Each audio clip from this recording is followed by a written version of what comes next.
Frindle Chapter 9 Chess. Mrs. Margaret Chatham had been principal of Lincoln Elementary School for 18 years. She knew Mr. and Mrs. Allen because they had all served together on the building committee when the old Lincoln School was torn down and the new one was built 6 years ago. When she telephoned on the afternoon of October 1st to set up a meeting, Mrs. Chatham had asked Nick to be there too. It was 6:30 when she knocked, and Nick opened the door. "Good evening, Nick," she said. No smile. "Hi, Mrs. Chatham," said Nick, backing away as she filled the doorway. She was a large person, as tall as Nick's dad, with wide shoulders. Nick guessed she would play linebacker on a football team because that's what his dad had played in college. "Hello, Mr. and Mrs. Allen," she said, stepping into the living room. She was wearing a long black raincoat and a red silk scarf tied loosely around her neck. She kept her coat on, but took off the scarf and tucked it into her left pocket. She shook hands stiffly with both of Nick's parents before sitting down on the chair to the left of the couch.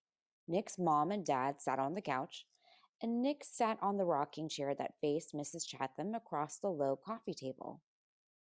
"This is not an easy visit for me. We are having some trouble at school, and it appears that Nick is in the middle of it." Then, while Nick's parents listened, Mrs. Chatham laid out the whole story as she saw it. Nick encouraging the other kids to use the new word, Mrs. Granger forbidding it, the ruined fifth grade class picture, hundreds of kids staying after school, and a general feeling that there was a rebellion at school with no one respecting the rules anymore. Nick watched his mom and dad while Mrs. Chatham talked, looking from one face to another. His dad was listening carefully, nodding and frowning. He looked embarrassed about the trouble, but his mom looked kind of annoyed. And when Mrs. Chatham finished her story, Nick's mom was the first one to speak. "But doesn't all this seem like a lot of fuss about something pretty silly?" Nick sat quietly, but in his mind he shouted, "Hurrah for Mom! Hurrah for mothers everywhere!" His mom wasn't annoyed with him. She was annoyed with Mrs. Granger and maybe even annoyed with Mrs. Chatham. This was getting interesting. Mrs. Allen was still talking to the principal. "I mean, is there really any harm in the children making up a funny word and saying it? Does there have to be a rule that a word like this may not be used?"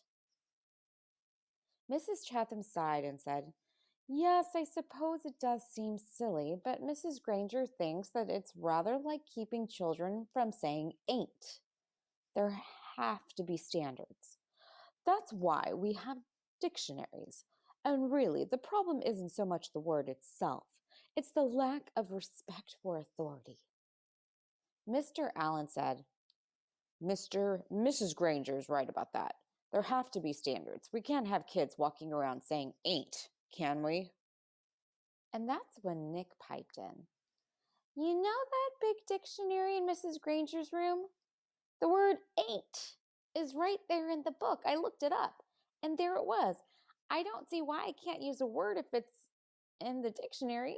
Mrs. Granger even said that her big dictionary was the law." Nick looked from face to face to face. That stumped them all. He had just launched a first-class thought grenade. "Well, yes, but, well, as I said, the word ain't and even the word frindle, these are not the real issue here," said Mrs. Chatham. Mrs. Allen said, "Well, I think the real issue, is Mrs. Granger's reaction to a harmless little experiment with language. It's an overreaction, don't you think so, Tom?" And Mrs. Allen looked at her husband. It was Mr. Allen's turn to look from face to face to face. He was lost. "Yes, well, sure. I guess so. I mean, it's not like anybody's been hurt. I mean, it's not like vandalism or stealing or something like that." His sentence trailed off, and he rubbed his chin and stared thoughtfully through the window on the wall behind Mrs. Chatham. And while the three grown-ups sat there in an uncomfortable moment of silence, Nick had a sudden vision of what was really going on here.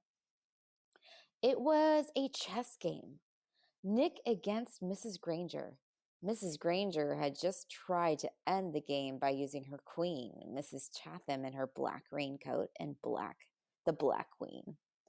Nick didn't know it until the attack was underway, but he had a powerful defender of his own. Good old Mom, the White Queen. And the game was not over. It would go on until there was a winner and a loser. Mrs. Chatham didn't stay much longer. There was a little more talk back and forth across the chessboard about how children have a right to explore new ideas, about the importance of respecting teachers and the work they do, about everybody needing to keep up standards and make the school a safe place to learn. Then Mr. Allen offered Mrs. Chatham some coffee and banana bread, but she said, "No, thanks, I really must be going now." She thanked Nick's parents and they thanked her. Nick opened the door and said, "Good night, Mrs. Chatham." Then the Black Queen put on her red scarf and walked off into the October twilight. "Nick, I think we'd better talk a little more about this," said his mom, sitting back down on the couch. "If I find out you have been disrespectful to Mrs. Granger or any other teacher at school, then you really will be in big trouble." "I haven't been disrespectful, honest. I did get everybody started using my word, but then, like you said, it's not hurting anybody. And I'm sorry if me and Dave and Pete got everybody to ask Mrs. Granger to borrow a Frindle. That was mean, I guess. But she started it by making kids stay after school and write 100 sentences just for saying my word once. All the kids like to use my word. It's just fun, that's all." "Well," said Nick's dad, "if it gets everyone upset and makes the principal come talk to your mother and me, then it must not be fun for everybody, is it? And I think you should just tell your friends to knock it off right now. I mean, tomorrow." Nick shook his head.